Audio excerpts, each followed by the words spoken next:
이 시간 주일 예배 자리로 나오신 교우 여러분에게 주님의 평화가 함께 하시기를 빕니다. 저는 지난 주간 후배 한 분의 목사 안수 보좌를 했습니다. 감리교회는 목사 안수를 받을 때요, 감독이 안수 예식을 집례하고 안수를 받는 사람이 한두 명 정도의 목사를 보좌 목사로 세울 수가 있습니다. 한 사람의 목사가 탄생하는데 그 머리에 손을 얹어 안수한다라는 것은 참 의미 있고 영광스러운 일이고요, 저에게도 처음 있는 경험이었습니다. 한 달 전쯤에 후배가 연락해서 저보고 안수 보좌를 해달라고 말하는데 별로 고민도 하지 않고 그러겠노라 라고 대답을 했습니다. 그런데 안수식 날이 가까워지면서 고민이 깊어졌습니다. 내가 과연 누구를 안수할 만한 사람인가?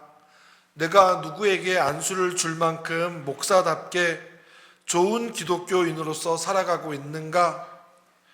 이것이 가당키나 한 일인가? 그런 생각이 들었습니다. 요즘 제 영적 상태가 영 좋지 않다는 스스로의 진단이 있었기 때문입니다. 전화를 걸어서 못하겠다고 해야 하나? 그런 생각도 들었지만 그렇게 되면 그 후배는 보좌 목사 없이 목사 안수를 받게 되니 그렇게 할 수도 없는 노릇이었습니다. 한 몇 주간을 고민하고 씨름하다가 당일이 되어서 도살장에 끌려가는 심정으로 갔습니다. 그런데 목사 안수를 받는 사람보다 제가 더 긴장이 되었습니다. 설교하시는 목사님이 지금이 마지막 기회니까 안수 받을 사람 중에 목사가 될 자신이 없는 사람은 지금 도망쳐라, 그렇게 말씀하시는데 정작 제가 도망가고 싶은 심정이었습니다. 안수식을 보는데 자꾸 눈물이 났어요. 주님이 저에게 이렇게 말씀하시는 것 같았습니다. 너가 언제 자격이 있어서 구원을 받았더냐? 자격이 있어서 목사가 된 것이냐? 오직 은혜다. 그 순간 마음이 고요해지고 힘이 생겨서 정말 할 수 있는 가장 큰 축복의 마음을 담아 안수 보좌를 했습니다. 사랑하는 여러분, 우리는 신앙생활하면서 이런 생각을 자주 해요. 신앙생활을 그렇게 오래 했는데도 왜 나에게는 열매가 없지? 왜 나는 맨날 그 자리일까? 왜 나는 이렇게 사랑이 없고 메마른 걸까? 그래서 더 노력합니다. 더 기도하려고 하고, 더 봉사하려고 하고, 더 잘 살아보려고 합니다. 그런데 어떻든가요? 그러면 그럴수록 덫에 걸린 짐승처럼, 물에 빠진 사람처럼 몸부림치면 칠수록 오히려 더 지치고 메마르고 무거워지더라는 거예요. 오늘 요한복음 말씀은 그에 대한 해답입니다. 우리는 지금까지 6번의 나는 무엇이다, 에고 에이미를 살펴봤고요. 이 시간에는 마지막으로 나는 참 포도나무다 라는 말씀을 붙잡고 함께 씨름해 보겠습니다. 많은 은혜가 있기를 바랍니다. 오늘 예수님께서는 제자들에게 그리고 우리에게 이렇게 선언하십니다. 나는 참 포도나무다. 우리 복습을 해볼까요? 요한복음에는 예수님의 에고에임이 나는 무엇이다라는 선언이 7번 등장한다라고 말씀드렸어요. 나는 생명의 떡이다, 나는 세상의 빛이다, 나는 양의 문이다, 나는 선한 목자다, 나는 부활이요 생명이다, 지난주에는 나는 길이요 진리요 생명이다. 그리고 오늘은 나는 참 포도나무다 입니다. 헬라어에서 나는 무엇이다 라고 말할 때 주어 에고 나는 굳이 쓰지 않아도 됩니다. 왜냐하면 헬라어는 문법상 동사에 이미 주어가 다 포함이 되어 있어요. 에고 에이미 할 때 에이미가 동사잖아요. 에이미 안에는 나는 무엇이다라는 의미가 이미 다 들어가 있는 거예요. 그럼에도 불구하고 예수님이 에고 에이미라고 쓴 것은 강조입니다. 문법적으로 극도의 강조를 할 때 에고 에임이 반복해서 쓰는 거예요. 번역하자면 바로 내가 바로 참 포도나무다. 이 말씀하시는 거예요. 이 표현은 구약에서 하나님께서 모세에게 자신을 계실 때 사용하신 나는 스스로 있는 자다, 에의의 에의의 그 말씀의 신약 버전이라는 거예요. 그러니까 예수님은 단순히 포도나무 비유를 드신 것이 아니라 내가 하나님이다, 그리고 내가 바로 너희의 생명의 근원이다 말씀하고 계시는 거예요. 이해가 되시죠? 이해되시는 분들은 큰 복을 받으실 줄로 믿습니다. 어려운 것 없어요. 여기서 단어 하나가 또 등장하는데요. 나는 포도나무다라고 말하시는 게 아니라 나는 참 포도나무다. 참, 알레티네라는 단어인데요. 진리가 여기서 나왔습니다. 알레세이아, 나는 기리오, 진리오, 알레세이아가 알레티네에서 나왔어요. 참. 예수님은 포도나무신데 참 포도나무입니다. 참을 알려면 쉽게 아는 방법이 있어요. 뭘 우리가 깨닫게 되면 참을 알게 됩니까? 참의 반대말이 뭐예요? 가짜 포도나무에 대해서 알면은 참이 무엇인지 깨닫게 된다는 겁니다. 시편 80편 8절입니다. 우리 다 같이 한 목소리를 읽어볼까요? 시작. 시편 80편 8절 시작.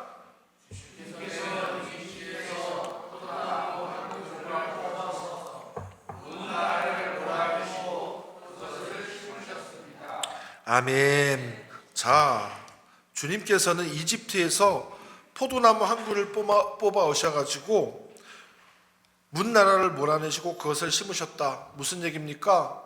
이집트에서 노예 생활하던 한 그루 나무 이스라엘을 뽑으셔가지고 가나안 땅에 이식하셨다라고 하는 거예요.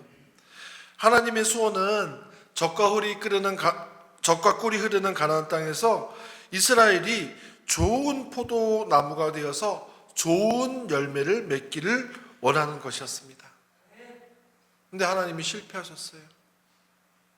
하나님이 실패한 게 아니죠. 이스라엘 백성이 좋은 포도나무가 되지 못했습니다. 예레미야 2장 21절 그 아래에 있는데요. 다 같이 한번 읽어보겠습니다. 시작. 나는 너를 종자가 아주 좋은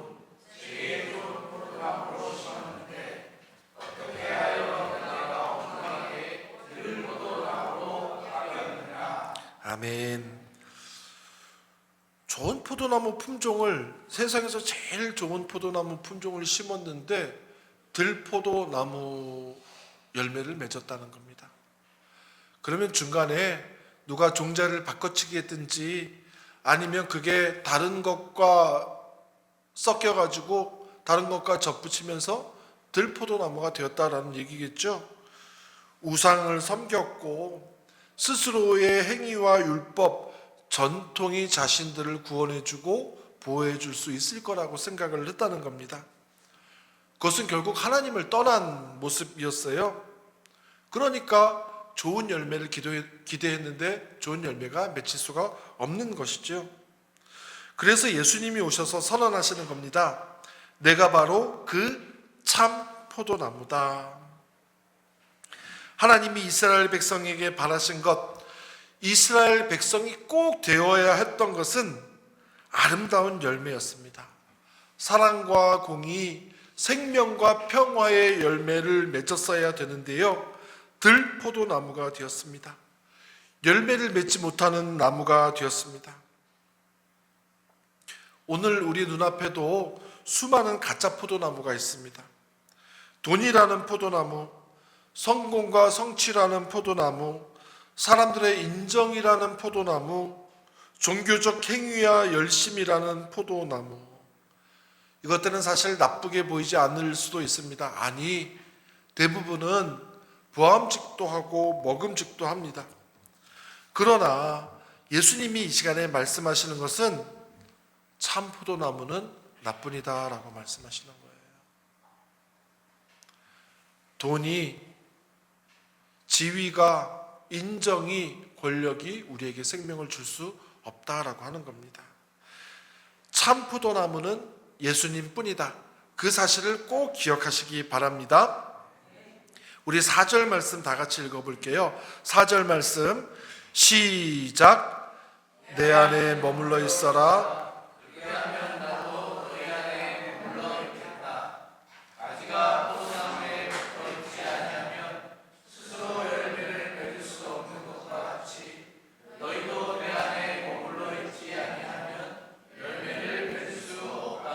아멘.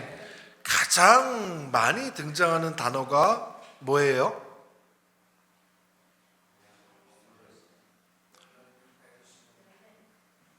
예. 숫자를 한번 세보세요. 머물다입니다. 머물다. 머물다는 메노라는 단어인데요. 1절부터 8절까지 무려 10번이 넘게 나옵니다. 메노는 단순히 머무르는 것, 잠시 있다가 가는 것, 그 수준이 아닙니다. 지속적으로 끊임없이 깊이 연합하여 있다라는 뜻입니다. 포도나무와 가지의 관계를 한번 생각해 보세요. 가지는 포도나무에 붙어서 무언가를 하는 것이 아닙니다. 가지는 그냥 붙어 있는 거예요. 그러면 나무가 가지를 통해 열매를 만들어 냅니다.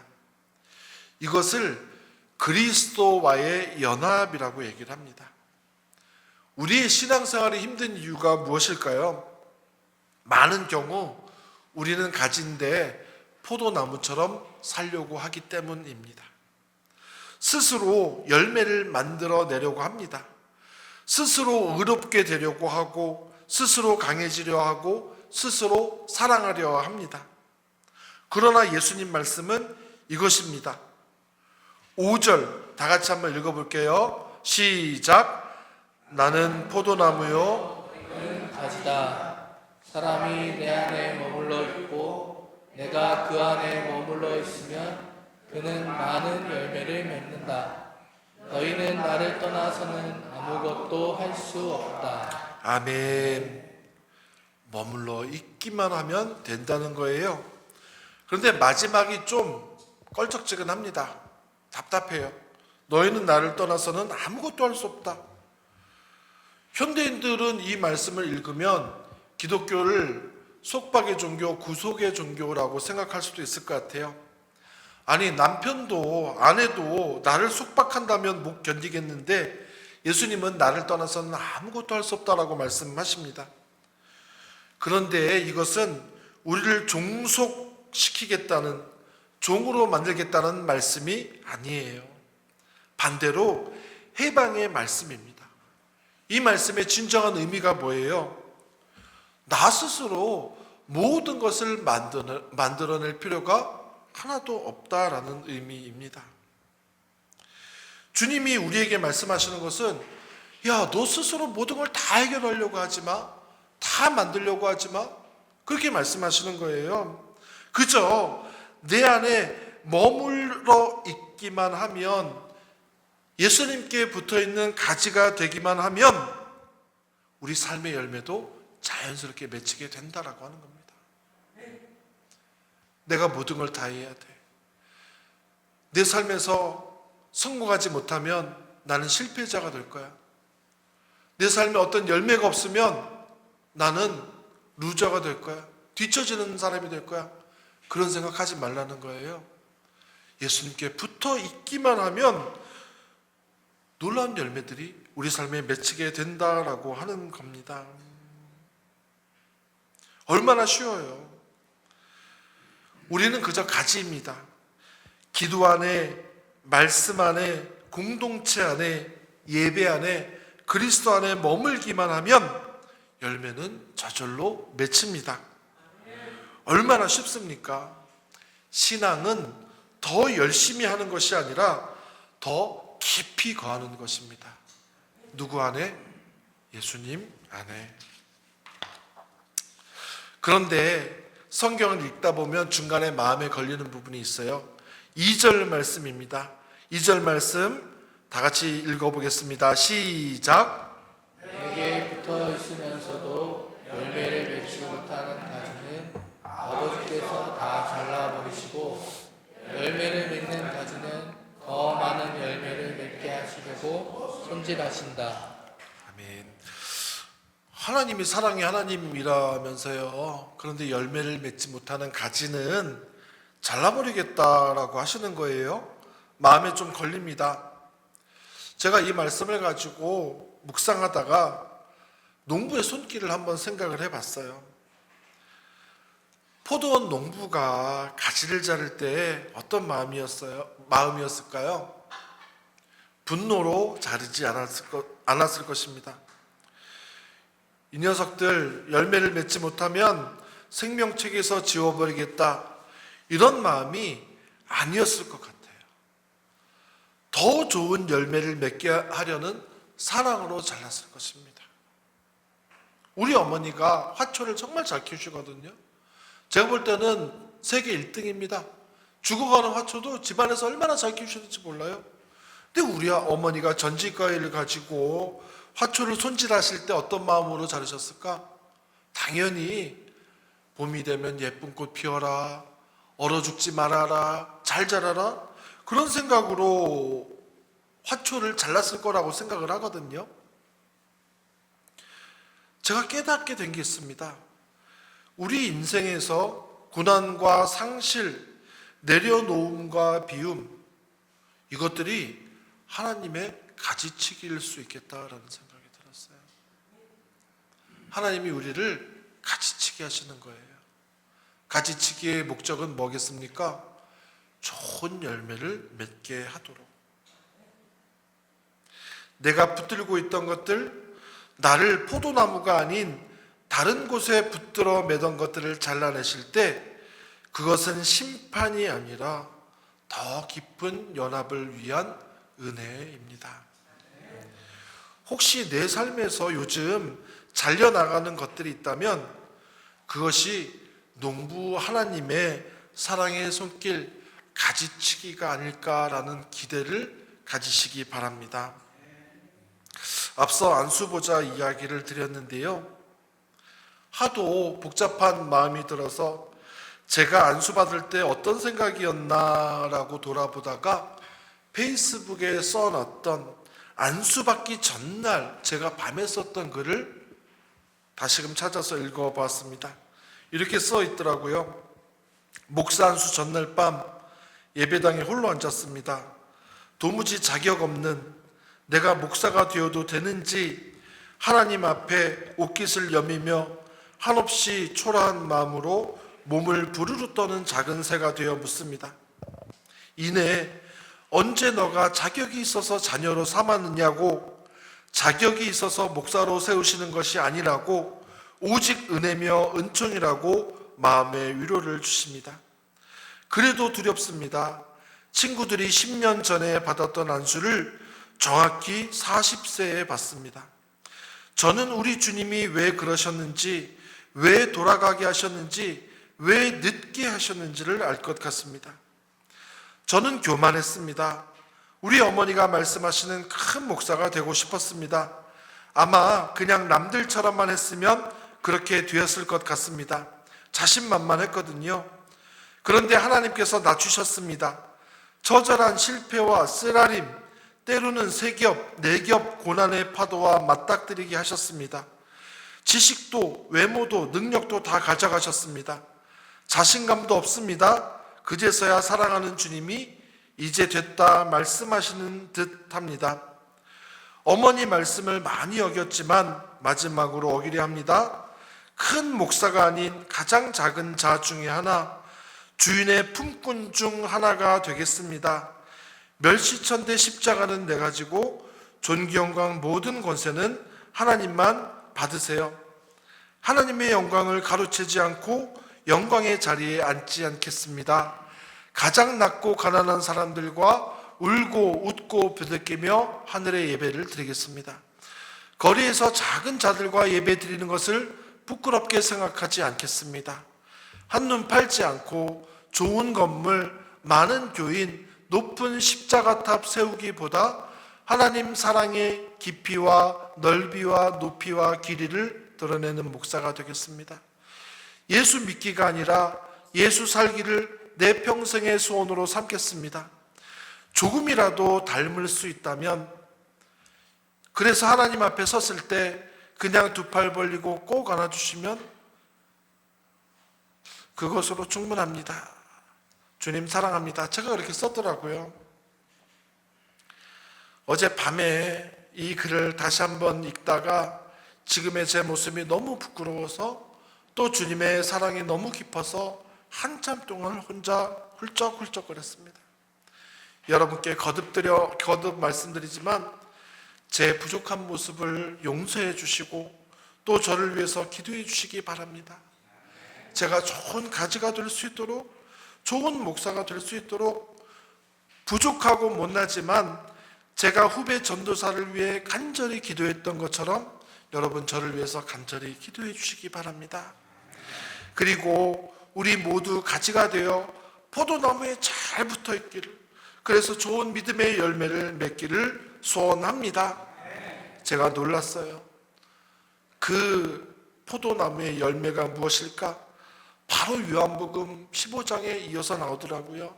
15장 12절 말씀인데 다 같이 읽고 말씀을 마치겠습니다. 시작. 내 계명은 이것이다. 내가 너희를 사랑하는 것과 같이 너희도 서로 사랑해라. 아멘. 기도하겠습니다.